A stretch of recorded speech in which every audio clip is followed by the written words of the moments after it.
Yes, thank you.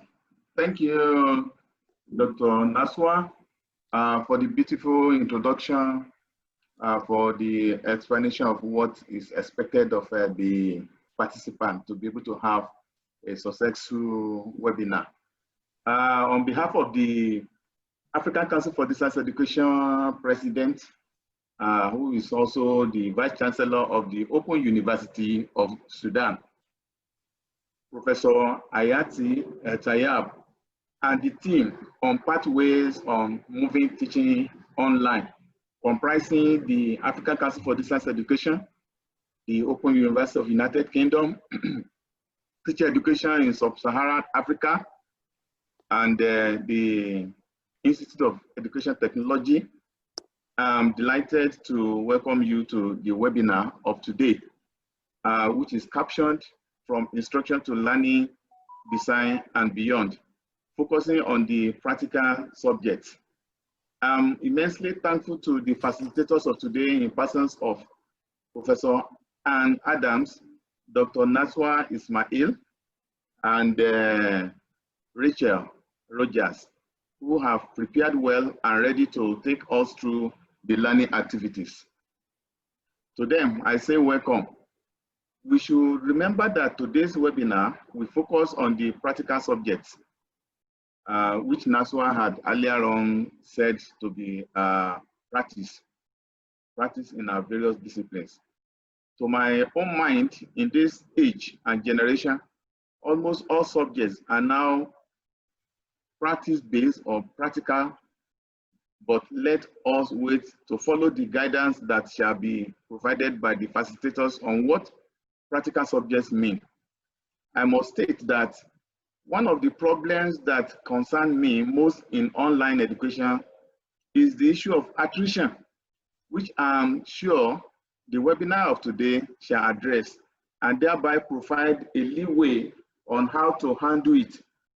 Attrition in open and distance education is a huge problem because, according to Tyler and Smith, 2006, the experience of the Open University of United Kingdom revealed that 35% of students who started a program have dropped out and therefore unable to complete such programs because of some inherent challenges. As a professor of guidance and counseling and pioneer staff of the National Open University of Nigeria, experience has shown me that amongst the challenges that can result to drop out among students in online teaching and learning program are issues like lack of support, poor method of teaching, poor quality of instructional materials, and so on. I'm, however, optimistic that through the webinar of today, participants will be able to acquire knowledge and skills that will help of their instructional materials and thereby contribute to solving the problem of attrition and increase throughput amongst the learners. With this information in mind, once again, I welcome everybody to this very important webinar captioned From Instruction to Learning, Design and Beyond. Thank you. Thank you ever so much for that introduction, Professor. Yes, I think attrition is a valuable thing for us to consider. We often talk about it as retention, but I will make reference to that with regard to the presentation as we go along, because I think that in practice-based context, that is useful. I'm going to share my screen now, hopefully. We've had some bad storms here, so it's made my technology a bit jumpy. Share. We will get there. It's into presentation mode. Okay, so my name's Professor Ann Adams from the Institute of Educational Technology at the Open University. And I'm going to be talking to you, as has been mentioned, about From Instructional to Learning, Design and Beyond. What I want to highlight to you is that although you're muting now, you will need to unmute when you go into the breakout rooms, because this is a very practical, practice-based application of everything that I'm talking through. So every time I talk through and explain something, you'll be going off and applying it. And that is one approach to education, which I think actually is usually and very applied in practice-based contexts. So you'll probably be used to that, but very difficult in an online situation, but you'll have an experience of it yourself as a learner. So anyway, moving on to going through an introduction to this. So I'm going to give you an overview of instructional design and the limitations of that initial approach, some of the benefits. There are some things that are key underpinners for educational approaches, and then some limitations. I will try and relate it back to the subject area. So we've got a lot of people from healthcare, psychology, some of the business accounting and policy making, media and public administration, pharmacology. So we've got a lot of health and counselling, some agricultural, but some very interesting perspectives on there, and animal science as well. So these are all very practice-based. So it's good that you've come to this one, and I will try and apply everything in that practice-based context. I myself have done a lot of research on education and training within healthcare and practice-based contexts like policing, so and business and industry, so as well as education. So I'll give you that first introduction to instructional design and the overview and limitations. Then I'll move on to learning design, which is the step on from instructional design, an overview of that, and then you will go off and do some activities. A couple of activities, coming back after the first one to go off to do the second one, and then we'll move on to where it is instructional to learning design and beyond, which is threshold concepts applied to practice context through tricky topics. And I'll give you an overview and some activities to think on there. But part of this whole process today is for you to all have the experience of engaging and interacting with each other, hence why we focused on different discipline areas, and this is a practice-based context. Okay, so moving on to instructional design, instructional and learning design, but starting with instructional design. So instructional design was originally put together to support the instruction and learning experience, but it comes very much from the curriculum perspective, and very much was the proponent and behind learning outcomes, which most courses have to work and develop before they put their course together, their curriculum together. But that's very much the learning outcomes that the students should achieve based on the academic curriculum that's required. And that was then developed with regard to analysing the needs to achieve those learning outcomes, and also the experiences, the learning experiences that are required to achieve those learning outcomes. And I'm going to go through some key, and this is very much a quick overview of instructional design. It's a huge area, and so I'm just giving you some of the key theories here. So it's a quick overview. So originally, one of the key theories going way back is subsumption theory by Osterbell in 1963, and that comes very much from a psychology perspective, basically with the idea that when we learn, we have schemas, we have sort of linked knowledge that groups together. And what Osterbell was saying was, when we teach and we support somebody in learning new knowledge, you need to have hooks to be able to connect back to the prior knowledge, so that the new knowledge effectively embeds and connects to the old knowledge. The only limitation of that and understanding of that is actually, how do you ensure that they're not just memorizing and not properly hooking into and embedding the understanding, but just memorizing, regurgitating and forgetting. And this is a major problem in learning, that people learn to get through an exam. As you will probably know, your students have probably come to you at some point and said, just tell me what I need to know to get through the exam. Give me the information, I get through the exam and then I can forget it. That is not what higher education is about, as I'm sure you know. It's supposed to be transformative. So Bloom's taxonomy kind of moved on from the subsumption theory to try and engage more with that, saying, okay, there is that approach that students have of memorizing and recalling, And that's a first step in learning. And then you must move on when you design your learning to consider not just memorizing, but also understanding those facts and then applying them, analyzing them, evaluating them. These are all steps. And then finally, creating new understanding based on the old understanding. But that's an awful lot to put it to, all of those activities to put into a course for you to put together. And to be honest, it's very impractical to have all of those steps for all of the knowledge. It would be a very long course. So there have been some queries about that development of Bloom's taxonomy in practice. And it's the same with all instructional design. In practice, it's very hard to apply. Kolb in 1984 developed a learning cycle. Now, I don't know if any of you went to the Inquire session, which was a week or so ago, and that Inquire cycle and tools and technologies is very much based on the Kolb's learning cycle. And that learning cycle basically talks, and you can go anywhere in the cycle, but it pretty much starts at active experimentation. What we're going to do with your breakout rooms is you're actively experimenting. So it's actively engaging, experimenting. That's the first stage. And then moving on to the learner then through that active experimentation, having concrete experiences that then they can reflect upon, and then helps them to abstractly conceptualize the theory in practice. So Kolb has been very significantly applied to practice-based contexts because of this active experimentation of a theory in practice, leading forward to having experiences that you can abstractly conceptualize. But moving on from that, Merrill in 2002 has sort of summarized all previous instructional design theories. So it's a useful one to start off with if you don't know about instructional design, because it summarized a lot of the principles.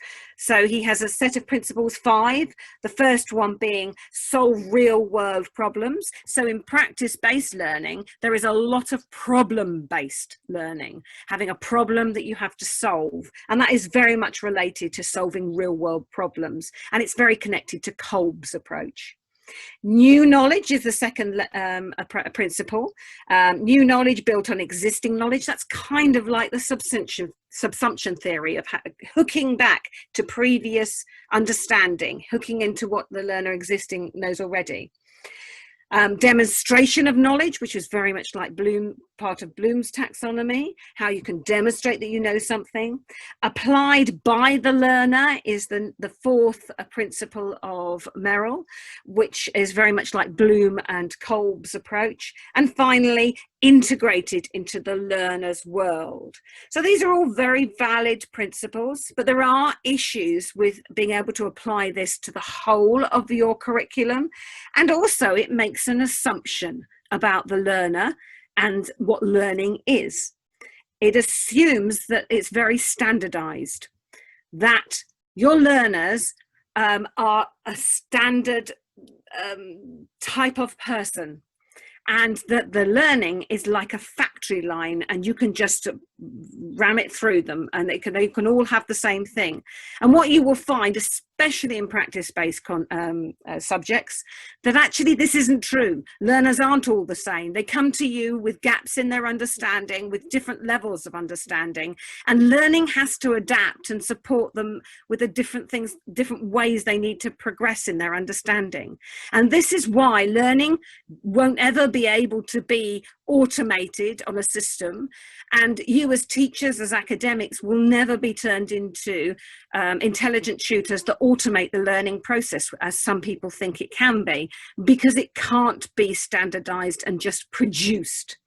And it's also how this attrition that was mentioned earlier on, the retention, is a problem, because if you assume that it is just standardized, you just stick it up there for everybody, then you run the risk of losing and having drop off from the learners.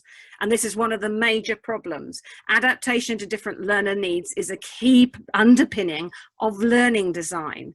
understanding the student's learning journey and the student and designing for them and the different gaps that they may have is a key underpinning of that learning design approach, which moves on from instructional design. And it fits in, the purposes are to fit into learning and curriculum design, but also quality enhancement. But always that shift is on the learner rather than here's the curriculum we've got to fill their heads with. We're the sages and we're on a stage feeding out information to those masses of learners. And that's a key difference with learning design, is it doesn't move like that. There's a lot of focus in learning design workshops on who are the learners, what outcomes do they need to achieve. So it connects to learning outcomes, but what do they want their experiences to be? What do we expect their experiences to be? What do they need to do in order to learn? And what gaps are there in their understanding to be able to move forward? These are some of the fundamental underpinnings of learning design. But where you start with learning design is not the curriculum. You start with the learner. And who are the learners for this subject? So who are the learners for pharmacology, counselling, psychology, for administration and accounting and PE and health, all of agriculture, all of your subjects? Who are the learners for these subjects? So often we have this sort of like mapping out of who the learners are. But what we're going to do now is you're going to go into breakout rooms. And one of the key objectives here is for you to get to know each other and the subjects that you teach. So you need to explain this, introduce yourself and explain the subjects, and also use the whiteboard. So I want you to identify in your group a leader who doesn't have to be the person who leads the conversation, but what that person is going to do is to share their screen. So just press the button at the bottom of the screen to share screen and open up the whiteboard that everybody can contribute to. Or you can ask that person who's opened it up to write out what everybody's saying. So they can be like a secretary administrator for everyone. And what you will be discussing in your breakout group is a topic that you're going to focus on, a topic that is problematic for learners and is relates to, everybody understands it in your group. And you need to actually then decide for that topic, who would the learners be? What backgrounds do they have and what challenges do they have? Myself and Nashwa will be dropping into the breakout rooms to help you to move forward with this and understand what you're doing. And this group that you're in, can you please take a note of the number of your group, your breakout room group? Because if you drop off, you'll be asked for that number and you will go back into that group. And throughout this session today, you will keep going back to the same group. So be nice to your group because you will spend the next 2 hours with them, chatting and talking and moving forward with the activities as we go forward. So part of this activity is to get to know each other. Okay. Okay, so I'm going to split you into rooms now. I've put the questions and some quick whiteboard guidance into the chat as well. So if you need it, please look in there. So it's 15 minutes for this first session. So I will send you across now. Hello everybody, so well done.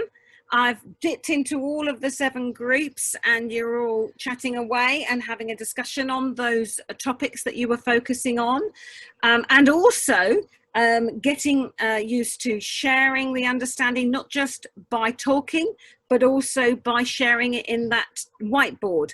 Even one group that obviously had a problem with the whiteboard when I jumped in had decided to disregard whiteboard and were using sharing the screen with a Word document. So well done to be creative. Obviously practice-based subject areas would be very adept at being practical. So well done. And you also are doing really well at discussing and sharing understanding on that topic area and the learners and challenges. we're now going to move forward, and don't worry if you didn't get to a topic or you didn't really start unpicking your learners, because you'll keep going back to that group and you'll be progressing your understanding a bit further. But what we're going to do now is we're going to move on to another aspect of learning design, which is not only just understanding who the learner is, and for that topic, but also the experience we want them to have once they finished that course, once they finish that topic. And we use lots of different approaches to help and tools to help that. And I'm going to give you just one that I'd like you to try and have a look at. And I'm going to go into it now. Oops, go back. I've got to end the show anyway. So I'm going to, it's this link, which Rachel, if you could put that into the chat, the link there. And what I'm going to need you to do is bring that up, and maybe the leader could bring that up and share it through the share screen again. And I'm going to show you what that tool is. If you can see my screen, here it is. So basically, again, it's about those words, what you would like your learners when they leave the course to say about your course and to feel. And that helps you in your design, because it goes back to outcomes. What do you expect them to leave thinking about the course or feeling they've learned about the course, related back to, oh, I think somebody's taken over my screen. Right, okay. Hi, Anne. If you share again, you should be able to take it back. Okay. Not certain who started sharing screen. I didn't mean share screen now. That's what happened, isn't it? Yeah. So someone called Monica. They're just over ambitious. Yeah, no, once you go back into your breakout room, share the screen, so it doesn't matter. So what you can see is when you bring up that link is that you will have this word wheel. And if you move the number 1 toggle, it will give you the high level word that you would like your learners to leave your course thinking. Was this course demanding? Was it professional? Was it supportive? Was it innovative? And these sort of relate to the expectations that the learners would have as well. And when you're designing, you would go, okay, what the activities I want them to be, particularly demanding, because I want to leave saying it was demanding, or professional, or innovative. Let's say if you want it to be innovative, they'd have different expectations of what you should be doing. Then you'll move the toggle 2 to say, okay, I want it to be innovative and interactive. I'm going to focus the course on being innovative, interactive, and then you move toggle 3. And do I want it connecting people? No, I want it to be collaborative. This is going to be an interactive, collaborative, innovative course, and all of my activities are going to focus on that, which would be very different than if it was demanding, challenging, and thought-provoking. You'd have a different set of activities, to professional, practical, pragmatic, to supportive, confidence building, and encouraging. So those counselling courses will probably be more about supportive, I'd imagine, but you'd know better. So, okay, that's that. What I'm going to want you to do now for your, if I go back to the presentation, if you have problems with that word wheel and access on the internet, what I'd like you to do is to use this, once I bring it up, this table. No, that's not right. Oh, it's because I've got to share again. Sorry.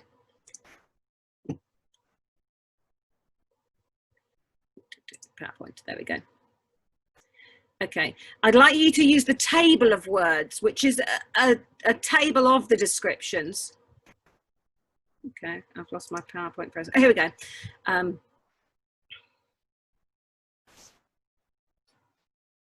So you can see that the same words are in this table: innovative, demanding, professional, supportive.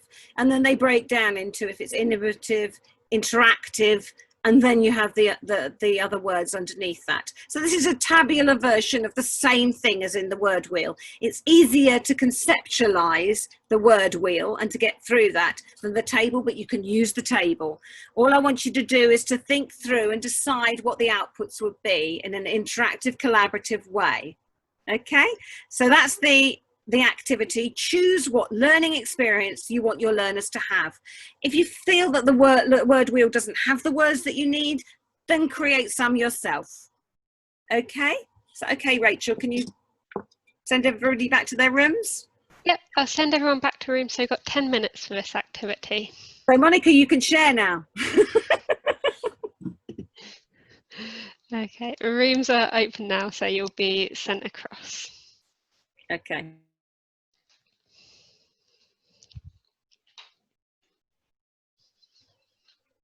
There you go. So everybody is back now. So you've been having some good discussions and dealing with the technology, but also moving forward on your topics and also how to interact with each other. Because part of this process is actually how to support the interaction process, and you can learn through that experiential process in itself and understand some of the issues that can be barriers to it. But actually you've been progressing on topics such as stats and computer fundamentals and COVID-19. These are some of the topics that you've decided that you're going to be focusing on. And you've also been thinking about some of the words that you'd like them to feel that when they come to the end of the course. How do they view this course at the end? Now what we're going to do is actually start to unpick that topic in a lot more detail. So this is where, rather than we've had quick, short sessions together, now you're going to go back and actually in a lot more detail unpick that topic and why it's problematic for learners. And that's because moving on from, so we've started with instructional design, moved on to learning design, which is a more focused on the learner, but it still has a focus on categorizing the learning experiences into assimilative assessment, and it still has a rather standardized approach to learning and students. We do tend to still categorize them, and it also tends to be very theoretically, not practically based. It's quite good, but it still does focus on the theory. Whereas the work on tricky topics, which was based on threshold concepts, was very much focused on practically applying the concept of threshold concepts to practice through tricky topics. And basically it comes from the ideas that learning, as I've mentioned before, can't be standardized, and that there are gaps in understanding that students have. It's a bit like building a house in your subject area in computing or healthcare or counselling or agriculture or PE, whatever your subject is. You need a good foundation. And frequently when your students come to you, you're having to make up for the fact that they had a gap in their prior learning. It happens with all higher education, is that usually there's some gaps in maths or in English or grammar comprehension, and you're frequently having to make up those gaps in your teaching as well as teaching your subject. And it's a difficult part of higher education. And to do that, you need to understand where the difficult areas are. And what can happen when you're teaching is that frustration, and as mentioned earlier on about attrition, that can seriously affect retention because they can become disengaged, your learners. And whereas when you're seeing them face to face, you can see these faces normally that they're becoming disengaged. Oh no, I'm losing them. They're using their phone. They're going off. I'm losing them. They're not really relating to what I'm saying. I need to engage them a bit more. Online, you don't have so much of that unless you work out careful activities that can start to engage them. And you have to think carefully about these because of the internet, as you have experienced yourself. There's the connectivity problems. There's the fact that the learners have their environments around them that are affecting them. You are experiencing all of these issues that your learners have online. It is harder. So you have to work harder in designing the activities so that they can work even if people go online, so that they slowly progress and advance your learners. You can't, and what you cannot do is transfer directly what you used to do face-to-face online, because it won't work. But what you can do is think, what is it that they can learn themselves? What can be self-directed? What can they learn in groups where they can phone each other and your students can talk to each other? And when they come back to me, as the academic and the tutor, what can I do with them that can progress the difficult to understand topics, the ones that they can't learn in any other way except with your expertise and your experience? And that helps you to move forward through that frustration that frequently occurs in higher education and a lot of education and learning, of that frustration of teaching a student, but them not getting it. They get to the exam and they just don't get it. And that frustration that you have and they have of, I don't understand why they don't understand. Why aren't they getting it? I teach it to them and they just still, when we get to the exam, or they write the essay or they give me their assignments, they haven't got it. Why haven't they got it? And this process of tricky topics helps to step you into the shoes of the learner. You start to think from their perspective of what they're not getting and why they're not getting it.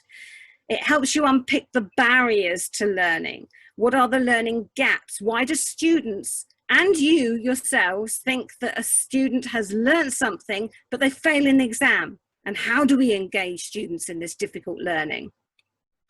So it comes back to the fact, and I'm sure that you've experienced this, and it's what I mentioned earlier on about students saying, just give me the stuff to get me through the exam. Students tend towards surface learning, skimming and regurgitating. Not all, but the majority tend to. They like to just give the stuff, they memorize it, and then they forget it afterwards. It goes back to that instructional design approach of subsumption. They're not linking the current knowledge into their existing knowledge so that it is deeply embedded and transformative and changing the way their behavior and the way they think about the subject. They're just memorizing it, repeating it for an exam, and then forgetting it all. Deep learning, what you aim to do, and what I'm sure you do with many of your students, changes how the student thinks. It's the foundations of further knowledge. It transforms their conceptions of the world around them. But it's very difficult to do all of the things that I've explained in instructional design and learning theory for all of your topics in your subject area. So and to stop this skating on the surface of understanding. So one approach that tried to deal with that sort of overwhelming, you can't innovate for everything, was the approach of threshold concepts by Meyer and Land in 2003 and 2006 and beyond.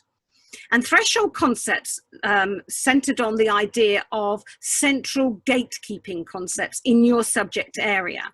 And central gatekeeping concepts, something without which the learner cannot progress. These are key central concepts that other concepts link to. And if they don't get that one key concept, then they can't move forward with the others. It's also something that is often problematic to understand. So in some of the topics you were talking about, statistics, that is a key one. Anything maths related usually ends up being a key problem area.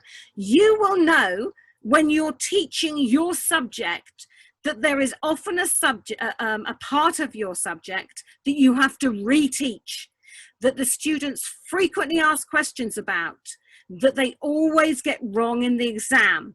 That is likely to be a threshold concept. But it often, once they get it, produces light bulb moments, transformative understanding. But the reason they don't get it is because it often is full of something troublesome and problematic for them to understand. Now, those topics that we've been looking at can be tricky topics that are affective, emotional. I don't know if that would relate to things that are in counselling, or they can be behavioural. What is easier to unpick and define in more detail are the cognitive understanding ones, but you can have tricky topics in all the areas. It's just easier to define and break down the cognitive ones. So moving into the shoes of the learner, this is what Tricky Topics does. We bring teachers together to unpick what is a difficult to understand topic in their subject area. It's usually easier to do with people from your discipline area. You can all think of what the problem topic is in that area. Which one do you have to reteach? Which one do they always get wrong in the exam? Then there's a brainstorming activity where you actually start breaking down what are all the problems with that topic. What do students not get right? Again, this is more effective when you work with other people in your subject areas. There's a picture there of lots of primary school teachers who are the teachers who are breaking down the problems that their students have had in science. So there are three areas that you can cover in a tricky topic, and this is just a guidance. You can approach this in whatever way. It just helps sometimes. What don't the students understand? What specifically don't they understand about this topic? How do they not understand it? This is basically just writing out the examples of how they make mistakes, what mistakes they make, and why they don't understand. It's easier to say what is going wrong rather than giving examples of how they get it wrong or why. But you need to go through all of those processes. The why is difficult, like as I said. Here's some examples of some brainstorming. This is in science, optics and ray diagrams, and you can see they've brainstormed what the problems are in the students' understanding. They can't interpret the questions and answers using equations. Here's one for in physics, atomic structure, can't see trends in different groups. The problem seeing atoms have different sizes and maths. These are conceptual, as I said, cognitive ones. In theatre studies, going into the humanities, there is this was another project that they had problems between epic theatre and theatre of the absurd. They're very similar types of theatre. In research methods, but this is with the police, but actually it relates to research methods generally. There are problems with understanding closed questions or leading questions and not prompting the person that you're interviewing.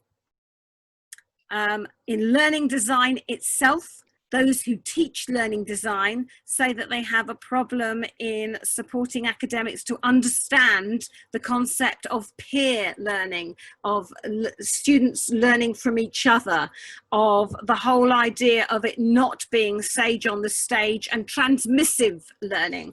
And the underpinning of learning design is to be that social constructivism, peer learning. Another one, this relates a bit more to practice-based context. Again, as I was saying, this is about a practice-based session, and this was with the police and supported the development of an interactive game. And one topic that they found that was difficult to teach was rapport, to understand the concepts of empathy, attention, respect, informed consent. And here at the edges, you can see the problems that the learners were having with controlling interference from a room, exhausting a child, because this is child witness interviewing, reflective behaviour, and they didn't understand all of these concepts. So what we do to try and help break down the tricky topic that you've already started identifying is to start mapping out examples of how students don't get this subject, or this topic rather, and then start grouping them into stumbling blocks. And those would be stumbling blocks that the learners have in understanding that. And you will know from your own experiences, all we're doing through this process is helping to unlock your expertise to discuss together. And then later on, you can unpick, if you have time, it doesn't matter if you don't, why they aren't understanding that topic. Why is it they don't get it? Is it because, and frequently these are the four main across disciplines, across domains, four key areas of why students don't get their learning and the barriers to tricky topics. They either have incomplete or flawed prior knowledge, so they haven't learned the key underpinning foundations that you're trying to build on, maths and English, or they need and they lack related knowledge while they're learning it. And this often comes down to how you're designing the sequence of your learning in your curriculum. Are the things connected together effectively? And it's a reflection process for you of, are you linking things together effectively? Sometimes it's terminology. Say with policy, I noticed there were some policy people. I've done some work in Africa with policymakers, and they were highlighting that their students had problems with the definition of governance because they got it mixed up with the word government. And they would always be writing as if they were talking about government in a very top-down autocratic way than governance. And so they needed to put extra activities in to really unpick that terminology. Another challenge that can happen, tends to happen in STEM subjects, but it might happen in practice-based subjects as well, is an intuitive belief. So in a humanities context we had with women's studies, an intuitive, this came from Africa, an intuitive and maybe a cultural belief that women's gender studies was a Western concept and actually wasn't relevant to Africa. This was from some of the learners that the gender studies teachers were trying to teach. So they were learning it in a way that they thought wasn't relevant to their context. And what that supported the teachers to do was to design activities to help them to understand that it is relevant to Africa by giving either problem-based or practice-based or e-cases that are relevant to their context, or asking the students to come up with examples from their own experiences. So there's lots of ways you can deal with these problems once you know that these tricky topics are there and what are causing the tricky topics. So this helps you to sort of map through with your other colleagues who have expertise in this area and with each other. That's just a table that breaks down with examples each of those why students have problems with these tricky topics. So we're going to go for a far longer breakout activity now. Now you've got used to your group and you're forming bonds and understand each other. And also using the technology. It's always useful to have something up. It doesn't matter if it's a PowerPoint or a Word, or you use the whiteboard, or whatever you decide is most appropriate for your group. It just helps to share in a textual form as well as an auditory form of what you're saying. So I want you to try and share with each other what are the tricky topics. The whiteboard should help you all to contribute together, but it can be, if you prefer a PowerPoint or a Word, for you to contribute to something that everybody can see if you share the screen. I want you to break down the topic into challenges and problems that the students have under subheadings. If you have time, move forward to why you think students have problems with that topic. Okay. Okay, so we've got 20 minutes for these rooms, so I will send you across now. Nashwa's just put a blank example of mind map in the chat as well, if anyone wants to use that. So I'll send you across the rooms now.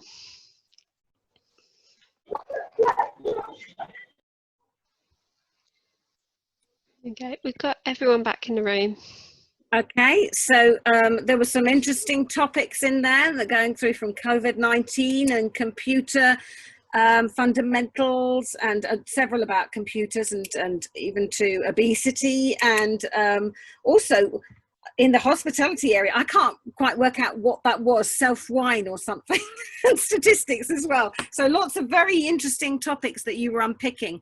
One thing that I think that's started to come out from the discussions is that, and this is very relevant for Africa, and I think we've kind of learnt from the 3 sessions, is the internet connectivity that you're experiencing of dropping off and coming back on. One thing that is very valuable and useful is to have that visual representation. Then when you're talking and you're having brilliant conversations, somebody who drops off and comes back in, they will always be able to come back into the breakout room and see in the text the discussion that you've had so far. They won't have experienced the discussion, but they'll have that reminder. And I think one of the contributors talked about visual aids and for learning, and that is one thing in a discussion that can help, for especially from what we've seen, people dropping out and dropping back in. And so contributing to that shared document, whether that's in Word. And so this group particularly has been very inventive in using different platforms, Word, PowerPoint, as well as the whiteboard, and whatever you feel happiest in, and you can share your screen on. The difference with the whiteboard is that everybody should be able to add to it, but with mobile devices that does change the functionality. But it is that idea of everybody sharing and seeing the same thing that makes a difference to the learning process. But you've all been doing brilliantly, having great discussions and moving forward quite well, and also using and understanding the collaborative process of engagement. If you want to understand, because we have done such a quick journey through from instructional to learning design to tricky topics, this has been very quick, and you've only touched the surface of it all. But if you want to actually find out more, there is a badged open course. I know that some of you have taken the course that's already there on taking your teaching online. There is another one on tricky topics and learning design, and it delves into it in more detail. You can dip into it, you can jump through to the areas you want to, or you can do the whole thing on the assessment and get the badge to say that you're an expert in tricky topics and learning design. So there's a link there through to it, and if you missed the link, then I'm sure Rachel and the team can give you the link through to it. But it's free and open and can give you more of the detail on anything that you didn't get through this presentation. It's all there.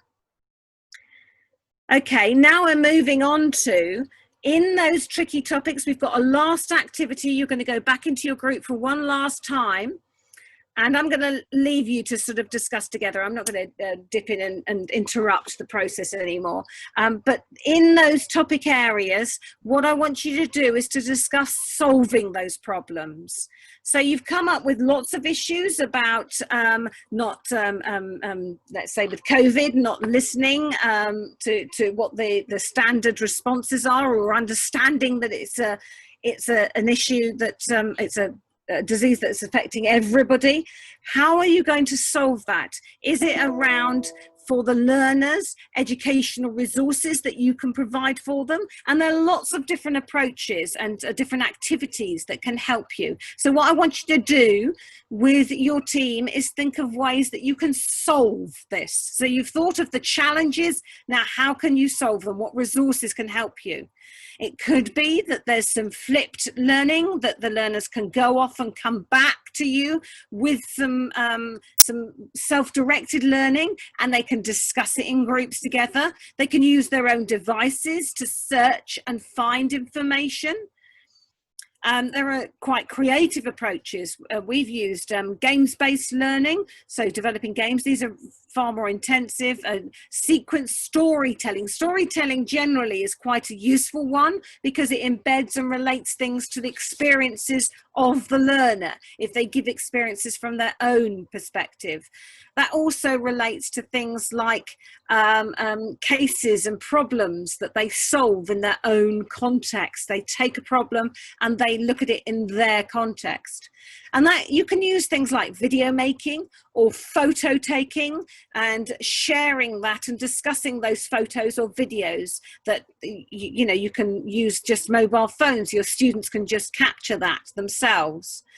and then share that online to talk in a bit more detail about the problem you're talking about.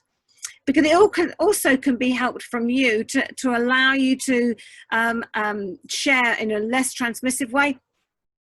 Things like e-cases, problem-based e-cases that sort of are focused on problems in a specific cultural context. So in the work that I've done in Africa before, this was very popular because of the different cultural contexts that the learning was relating to. But you can also add audio to PowerPoint slides, which can actually help enhance the presentation process, or podcasts, record and video yourselves. And then when you come back to a session, it's more interactive. So you leave the video up there for the learner to look at their own pace, and then they come into a session with you and have questions. So you just have a question and answer session rather than just a standard presentation. You leave that online for them. So think through different ways that you can do activities, you can design activities to solve the challenges that you've already identified.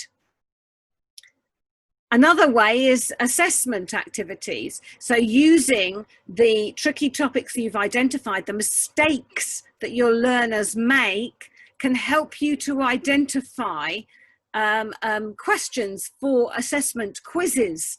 And that's often quite useful and difficult for the learner to understand. You know, they're harder quizzes for them to get through. So the thing I'd like you to do now is to go back into your groups and think about a way of solving the challenges that you've just identified for your tricky topic. Okay, so we've got 10 minutes for this activity. So again, I'll send you back across into your breakout rooms for one last time.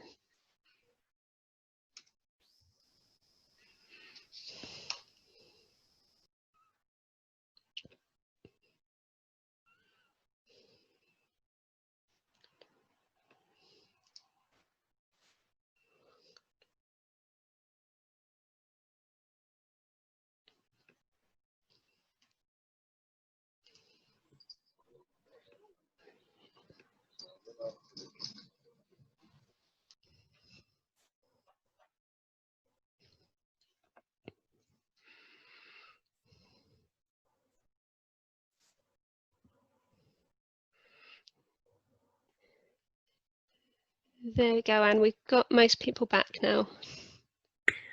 Okay, so thank you. That was the last activity, trying to solve the challenges that you identified before. And also through each of these activities, you've had the experience as a learner of engaging in activities online. One of the things I think over the 3 days that it's highlighted for us is, as I've mentioned before, how, especially with in the Africa context, people using different devices, dropping off and coming back in again. How if you just have audio discussions, then people can lose the flow of where they are. So having something that you can share, whether that's a Word document, and this group particularly has been particularly creative in using different platforms. So a Word or a PowerPoint or the whiteboard that Zoom has in itself, whatever it is you choose to share with the whole of the team, when somebody drops off and comes back in, they can still see the flow of the narrative and the discussion that you've been having, which helps the learning process, because dipping in and out of a discussion can be difficult. And even if you have a presentation like me and you have PowerPoint slides, you can't see the whole process because you can only see the current slide. So that's quite a useful thing to think of for your learners in breakout rooms. But you've been having some very valuable and interesting discussions, which have been really useful, and they've been documented in those different documents that you've captured, which is useful. So, and now having thought of different ways that you can solve those problems. If you want to also, I showed you the badged open course that you can take and get a badge in tricky topics and learning design. There's also a website there that you can go to, which has resources that you can download and more information. But now moving on to applying this to your subject areas, to your different disciplines and where you teach. This is a useful thing to take back, to collaborate with people in your subject areas, to work out how you can co-design your courses more effectively and the activities that you have there, and identify in more detail, spend more time, because it does take a lot more time, to identify the problem, the challenges in that area from the learner's perspective, what they conceptually don't understand, what mistakes they make. So now I'd like to move on to some questions that you have. There may be standardized things that over the days that we might be able to put into a frequently asked questions document. Also, it's been mentioned that it would be useful maybe in the forum, the Telegraph forum that you're all in, to share the documents that you've been pulling together to help people to understand the different discussions that have been moved forward. And I think let's just be interesting to see the different discussions and the documents that have been created by people. They're only note forms, but it doesn't really matter. It's just showing that the groups have created documents together, co-created. So Nashwa is going to look at, if you can add your questions to the chat box, then Nashwa is going to help sort of coordinate those. And yeah, please feel free to type your question in the chat box. So far, the questions I've got, they're more technical about using a whiteboard, how in the large class, and I think that will be answered later, because that more about the capacity of having a capacity of breakout room. So that will be answered later on, and when we upload the question Q&A document. But feel free, please, do you have any questions about the content, where has been delivered today, or something that you challenged with? Particularly around the design of the learning and the process, or activities and solutions, or anything that I haven't covered, or if I covered it that you didn't quite understand the way that I put it forward. Or if you want more examples on things, I can give you examples from different contexts that might help you. Like anyone? I can't see. How do we implement? Okay, so how do we implement this interesting approach without redesigning the curriculum? Without redesigning the curriculum, it can help you to focus on, especially what happens is around the focus of time that you spend. If you can't redesign the curriculum, it's sort of set. You will know which ones you should spend more time on. So if you identify which are those tricky topics, which ones you should be spending more time on, it will make it more appropriate for the learner, because frequently the learner will find that you're spending a lot of time on things that well, yeah, I know that, I'm getting that, yes, I can go off and search that, that's easy, but you whiz over, and students are frequently coming back going, oh, they went too fast, that bit was the difficult bit and you went too fast. So in connecting back and understanding what is difficult for the learner, just to at least help you to balance your timings of how long you spend on different topic areas, and they won't be the same amount of time. You'll find that you can go through some things quicker, and it gives you more time to focus on the difficult areas. Okay. Any more questions? Okay, good things about you, Anne. I can hear those. I can hear those. Yeah. Yeah, you really played an important role in encouraging members to participate in a way. Yeah. So just we're focused now on the questions. So all of so it's a good approach.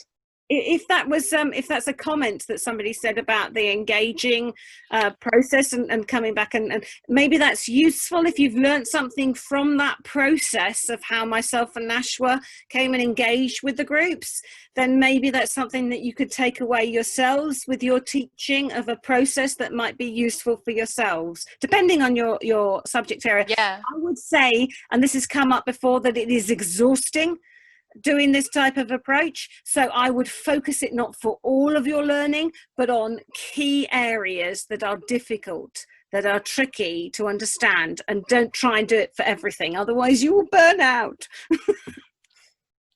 Yeah, so another interesting question. What happens when you observe the learner is getting frustrated and all the efforts to encourage him or her prove abortive?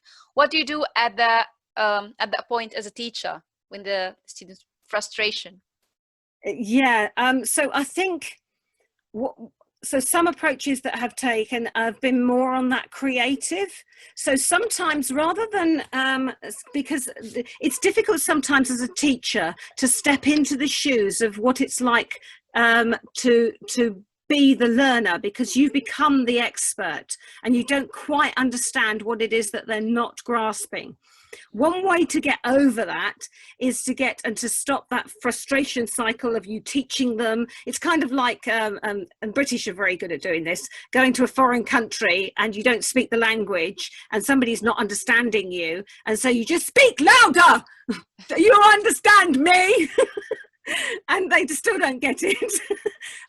And that's what we can do as a teacher. You just explain, no, counseling is about being supported. That's not necessarily helping. What can help is if you get your learner to try and teach somebody else what you've tried to teach them. And then if you are observing them trying to teach somebody else, you can see what they've misunderstood. Or if you just ask them to teach somebody else, not with you there, but to record, video the session, then you can see what it is that what their understanding of it is. It helps you to understand what they're not getting right, and then you can help them to overcome what it is that they're getting wrong. And it helps you to, as an insight into what it is exactly that they're misunderstanding, and that frustration cycle gets stopped.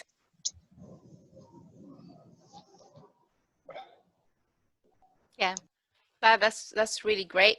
So yeah, I don't think there are more questions. You're all really exhausted. Okay, yeah, maybe just last question because running out of time. What happened to those learners without computers and phones to connect, smartphone to connect to the group online? If the student doesn't have a computer or a smartphone, then they can't get online. I mean, I don't really know how you could do online learning without any technology. Maybe that by like distance learning, maybe sending letters. Yeah, what we do in prisons is we send documents to them, or they have closed network, so they have technology but it doesn't go online. Or you can have buddying systems where you buddy them with another student who has the technology and they co-learn with that person. So that can help to overcome sometimes, especially, but they have to be geographically co-located. So that might help to overcome some of those. And actually, if they have a location they can go to, with COVID, that can be difficult. But if it's somebody who's like in family bubbles or work bubbles or something, they can physically go somewhere where they can use the technology together. That's as much as I know. Yeah. I don't know if Rachel knows anything from any of the IDO projects, how they solve if people don't have technology. Rachel, do you know? We've got some projects that have been looking at using perhaps kind of little computers like Raspberry Pis that are quite affordable, and then using those as kind of an offline server for areas.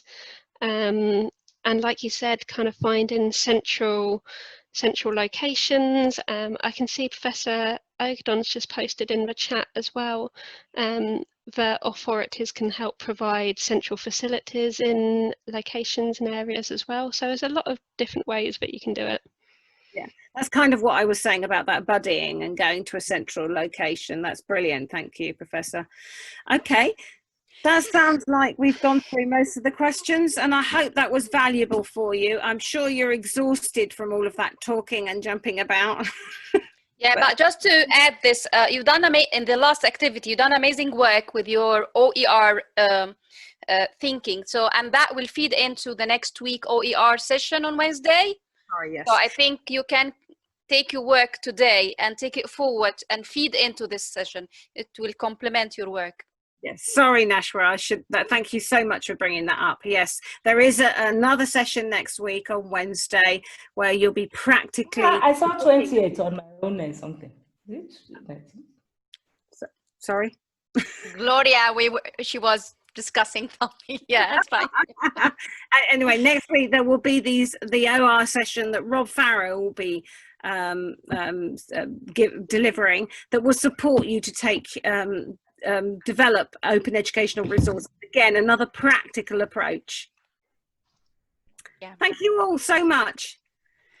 Thanks, Ian. Thank you, Anne. Thank you. Thanks all. Bye. Thank you. Bye. Thank you. Bye. Thank you. Bye. Thank you. Bye-bye. Thank you. Yeah. Bye. Thank you. Bye-bye. Bye. Mm. Thank See you. you next class. Goodbye.